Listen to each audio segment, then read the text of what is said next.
तो हेलो दोस्तों, स्वागत है आपका अपने चैनल एजुकेशन मेनिया में। तो हम आज से जीके जीएस की सीरीज स्टार्ट कर रहे हैं, जिसमें पहला सब्जेक्ट हमने पॉलिटी को उठाया है, जो कि क्लास नंबर 1 है। ये यूज़फुल है रेलवे और एसएससी दोनों के लिए यूज़फुल है। तो क्वेश्चन नंबर पहला है कि बैंकिंग कानून संशोधन अधिनियम जो 2025 आया था, इसमें किसी बैंक में की पर्याप्त ब्याज की सीमा 5 लाख से संशोधित कर कितनी कर दी गई है? तो कितनी कर दी गई है? 2 करोड़ कर दी गई है। और ये भारत में कब लागू हुआ? ये भारत में लागू हुआ 1 अगस्त 2025 को। इस अधिनियम के माध्यम से हुआ क्या था कि जो मौजूदा 5 बैंक हैं भारत में, उनमें कम से कम 19 संशोधन हुए थे। कितने संशोधन हुए थे? 19 संशोधन हुए थे। तो 5 लाख से बढ़ाकर कितनी कर दी है? 2 करोड़ कर दी गई। नेक्स्ट क्वेश्चन, नागरिकता अधिनियम जो 1955 था, नागरिकता अधिनियम 1955 था, ये कौन सी धारा नागरिकता प्रदान करने को नियंत्रित करती है जब कोई क्षेत्र भारत का हिस्सा बनता है? तो कौन? सेक्शन धारा 7। सेक्शन धारा 7 है ये। दोबारा पढ़ते क्वेश्चन कि नागरिकता अधिनियम 1955 के तहत कौन सी धारा नागरिकता प्रदान करने को नियंत्रित करती है जब कोई क्षेत्र भारत का हिस्सा बनता है? कौन से? धारा 7। अगर हम नागरिकता की बात करें, किसकी? नागरिकता की बात करें, तो सबसे पहले ये कहाँ से लिया गया है? ये ब्रिटेन से लिया गया है। कहाँ से लिया गया? ब्रिटेन से लिया गया है। ये भाग भाग किस में है? भाग ये पार्ट इसमें 2 में है। किसमें? पार्ट 2 में। आर्टिकल 5 से 11 है। इसमें 5 आर्टिकल 5 से 11 है। आर्टिकल 5 से 11 है। पहला ब्रिटेन से लिया गया है। आर्टिकल 5 से 11 है। और इस अधिनियम में जो नागरिकता अधिनियम 1955 आया था, इसमें नागरिकता प्राप्त करने के 5 तरीके बताए गए। पहला तरीका क्या था? जन्म से नागरिकता प्राप्त कर सकते हैं। कब से? जन्म से। दूसरा कि वंश और परंपरा के हिसाब से भी हम नागरिकता प्राप्त कर सकते हैं। तीसरा तीसरा क्या बता? पंजीकरण के माध्यम से। कैसे? पंजीकरण के माध्यम से। चौथा देशीकरण से। किससे? देशीयकरण से। और पांचवा अर्जित भूभाग से। अर्जित भूभाग से। ठीक है। तो नागरिकता सबसे पहले कहाँ से लिया गया है? ब्रिटेन से लिया गया है। ये पार्ट हमारे भाग 2 में है, जिसमें आर्टिकल 5 से 11 है। और इस अधिनियम के तहत 5 तरीके से हम नागरिकता प्राप्त कर सकते हैं। जन्म से, वंश परंपरा से, पंजीकरण से, देशीकरण से, अर्जित भूभाग से। ठीक। और नागरिकता संबंधित कितने अधिनियम, कॉन्स्टिट्यूशन अमेंडमेंट हुए नागरिकता से संबंधित? तो 1955 तो हुआ है, 1986 भी हुआ है, 1992 भी हुआ है, 2003 भी हुआ है, 2005 भी हुआ है, 2015 भी हुआ है, और 2019। ये इतने कॉन्स्टिट्यूशन अमेंडमेंट हैं जो नागरिकता से संबंधित हुए हैं। नेक्स्ट क्वेश्चन, भारतीय संविधान का कौन सा अनुच्छेद है जो नगर पालिकाओं को वित्तीय शक्ति प्रदान करता है? नगर पालिकाओं को क्या करता है? वित्तीय शक्ति प्रदान करता है। तो कौन सा प्रदान करता है? आर्टिकल 243 का एक्ट है जो नगर पालिकाओं को वित्तीय शक्ति प्रदान करता है। अगर हम नगर पालिका की बात करें, इसकी नगर पालिका नगर पालिका की बात करें, तो ये अनुसूची 12 में है। कितने? अनुसूची 12 में। इस अनुसूची को 74th कॉन्स्टिट्यूशन अमेंडमेंट 1992 के माध्यम से जोड़ा गया था। इस समय भारत में सरकार थी पीवी नरस नरसिम्हा राव की। किसकी? पीवी नरसिम्हा राव की सरकार थी। ठीक। अगर हम नगर पालिका की बात करते हैं तो अगर नगर पालिका का आर्टिकल 243 का पी नगर पालिका की संरचना के बारे में बात करता है। किसके बारे में बात करता है? संरचना के बारे में बात करता है। और नगर पालिका से संबंधित आर्टिकल 243 का जो डब्लू है, इसमें ये 18 विषय का वर्णन करता है। नगर पालिका समय 18 विषयों का वर्णन करता है, जो नगर पालिका के कार्य एवं कर्तव्य के बारे में बात करता है। ठीक। तो कौन सा है? आर्टिकल 243 का एक्ट। अगर नगर पालिका की बात करें तो अनुसूची 12 में 74वें कॉन्स्टिट्यूशन अमेंडमेंट 1992 के द्वारा अनुसूची 12 जोड़ी गई, जिसमें नागरिक नगर पालिका को रखा गया। इस समय 1992 में सरकार थी पीवी नरसिम्हा राव की। अगर नगर पालिका से संबंधित अगर हम आर्टिकल बात करें 243 का पी, ये नगर पालिका की संरचना की बात करता है। और आर्टिकल 243 का डब्ल्यू 18 विषयों की बात करता है, जो नगर पालिका के कार्य एवं कर्तव्य के बारे में बताता है। अगर आर्टिकल 243 का जेड की बात करें हम, इसमें नगर पालिका के लेखा परीक्षा की बात करता है। लेखा परीक्षा की बात करता है। किसकी बात करता है? लेखा परीक्षा की बात करता है। नेक्स्ट क्वेश्चन, विधिक सेवा प्राधिकरण अधिनियम। विधिक सेवा प्राधिकरण अधिनियम कब लागू हुआ? तो कब लागू हुआ? 9 नवंबर 1995। ये विधिक सेवा प्राधिकरण होता क्या है? तो क्या होता है? इस अधिनियम के माध्यम से जो गरीब लोग हैं, जरूरतमंद लोग हैं, जितने जरूरतमंद लोग हैं, उनको क्या करता है कि निशुल्क कानूनी सहायता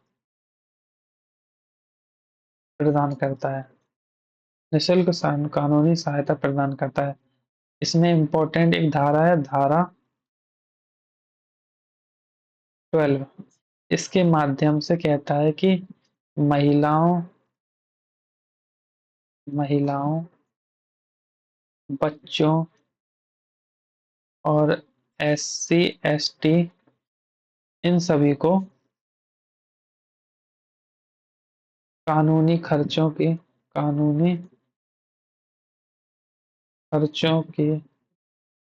सहायता प्रदान करता है। कानूनी खर्चों की सहायता प्रदान करता है।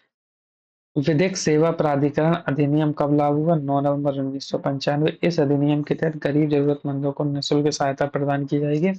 और इसी में धारा 12 है, तो कहता है कि महिलाओं, बच्चों और SC ST को के सदस्यों को कानूनी खर्चों की सहायता दी जाएगी।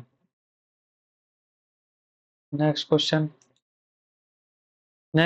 कहता है कि भारत में किस आयोग ने सूचना का अधिकार मास्टर की टू गुड गवर्नेंस शीर्षक एक प्रस्तुत रिपोर्ट प्रस्तुत की थी?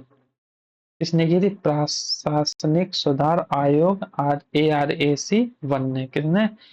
प्रशासनिक सुधार आयोग ने। ठीक। ये भारत में यह आयोग कब आया भारत में? तो ये आया 5 जनवरी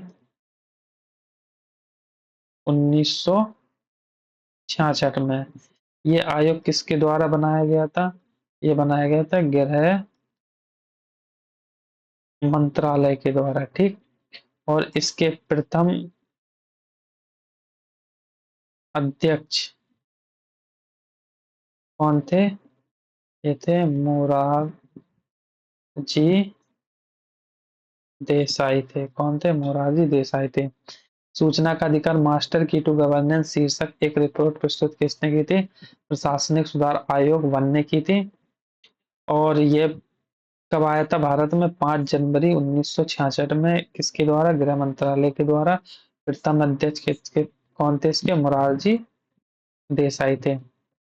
अगला क्वेश्चन, कौन सा संवैधानिक प्रावधान है जो भारत सरकार को कुछ मामलों में राज्य को निर्देशन देने का अधिकार देता है? यानी कि केंद्र है जो राज्य को निर्देशन देने का अधिकार देता है, तो कौन देता है? Article a, sorry option A, article 256। ठीक। अगर हम बात करते हैं प्रशासनिक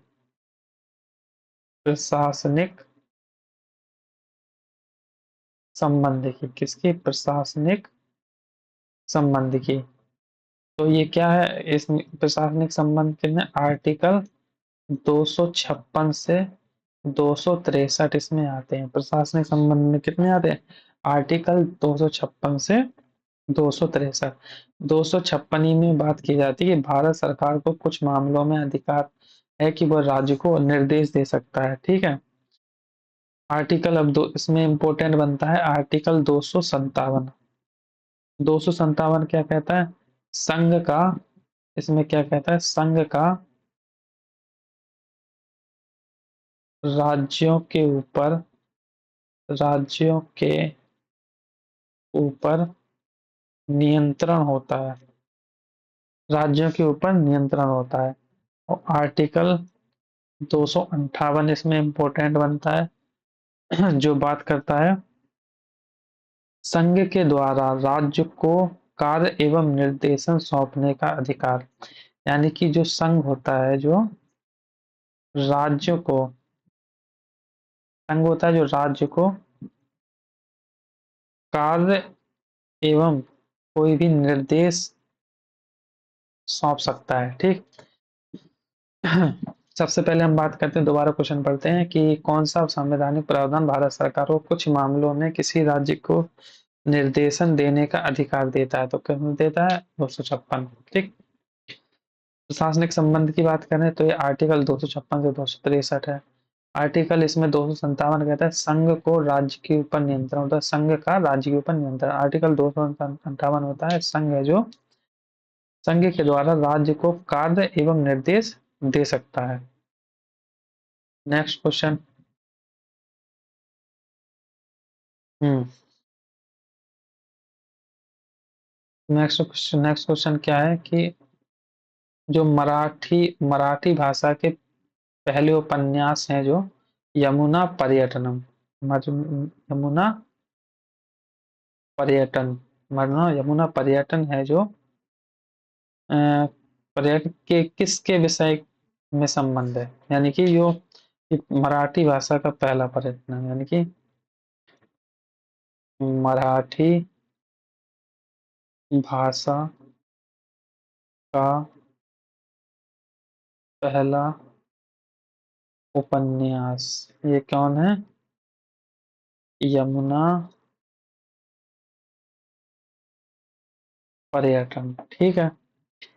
ये किसने लिखा था? बाबा पदम नजी ने। किसने लिखा था? बाबा पदम नजी ने लिखा था। और इसमें क्या बताया गया है कि ऑप्शन नंबर सी हो जाएगा, विधवाओं के बारे में हिंदू प्रथाओं की आलोचना की गई है। यानी कि इसमें क्या होगा, जो विधवा है, जो विधवा औरतें हैं, उनमें हिंदू प्रथाओं की आलोचना की गई है, हिंदू प्रथाओं की आलोचना की गई है। ठीक। Next question.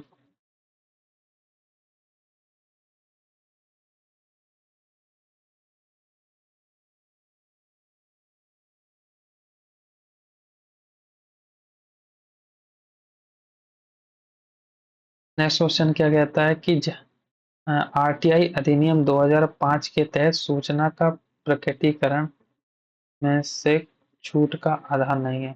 संसद के विशेषाधिकार का हनन, बिल्कुल सही है। विचार विमर्श के रिकॉर्ड सहित कैबिनेट का कागजात, बिल्कुल सही है। भारत की संप्रभुता अखंडता, बिल्कुल है। सार्वजनिक हित, ये गलत है। Next question. यदि भारत सरकार देश के हितों के विरुद्ध कार्य करने के लिए किसी व्यक्ति की नागरिकता रद्द कर देती है, तो कौन सा संवैधानिक या वैधानिक प्रावधान उसे ऐसा करने का अधिकार देता है?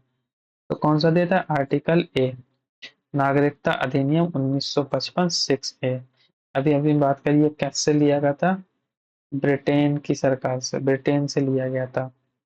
ये भाग 2 में है, आर्टिकल 5 से 11 में।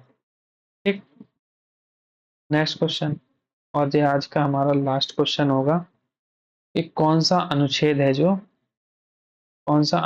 है जो राष्ट्रपति को विभिन्न राज्यों और केंद्र शासित प्रदेशों में अनुसूचित जातियों को निर्दिष्ट करने का अधिकार देता है? यानी कि जो हमारी राष्ट्रपति हैं, अनुसूचित जाति में किसी भी जातियों को मिला सकता है, तो वह कौन सा है? Article B 341। ठीक, अगर हम बात करें, ये आता है पार्ट 16 में। किसमें आता है? 16 में। इसमें आर्टिकल हैं 330 से 342। ठीक, आर्टिकल आर्टिकल 330 कहता है कि लोकसभा में एससी और एसटी के लिए आरक्षण। ठीक, और आर्टिकल 341 क्या कहता है कि राष्ट्रपति चाहे तो राष्ट्रपति चाहे तो किसी भी जाति को एससी में मिला सकता है। और आर्टिकल 342 क्या कहता है कि राष्ट्रपति चाहे तो किसी भी जाति को एसटी में मिला सकता है। ठीक, सबसे पहले भाग 16, ये आर्टिकल 330 से 342 तक है। ठीक, आर्टिकल 330 कहता है कि लोकसभा में एससी एसटी को आरक्षण। आर्टिकल 341 कहता है राष्ट्रपति चाहे तो किसी भी जाति को एससी में मिला सकता है। और राष्ट्रपति चाहे तो आर्टिकल 342 के तहत राष्ट्रपति चाहे तो किसी भी जाति को एसटी में मिला सकता है। ठीक, तो इसमें एससी की बात कर रही है, तो ये क्या हो जाएगा? 341 हो जाएगा। क्या हो जाएगा? 341। अब आर्टिकल 344 की बात करते हैं। तो आर्टिकल 344 कहता है कि हिंदी भाषा के विकास के लिए, किसके? हिंदी भाषा के विकास के लिए राजभाषा आयोग का गठन किया सकता है। राजभाषा आयोग का गठन कर सकता है, और संसदीय समिति का भी प्रावधान है। राजभाषा आयोग का पहला गठन कब हुआ था? 1955 में। और इसके पहले जज कौन थे? डीजी अरे, हिंदी भाषा विकास के लिए राजभाषा आयोग का गठन जो कब हुआ था? 1955। और इसके पहले थे डीजी खरे। आई होप आपको क्लास अच्छी लगी होगी। अब हम मिलते हैं नेक्स्ट क्लास में कल। धन्यवाद।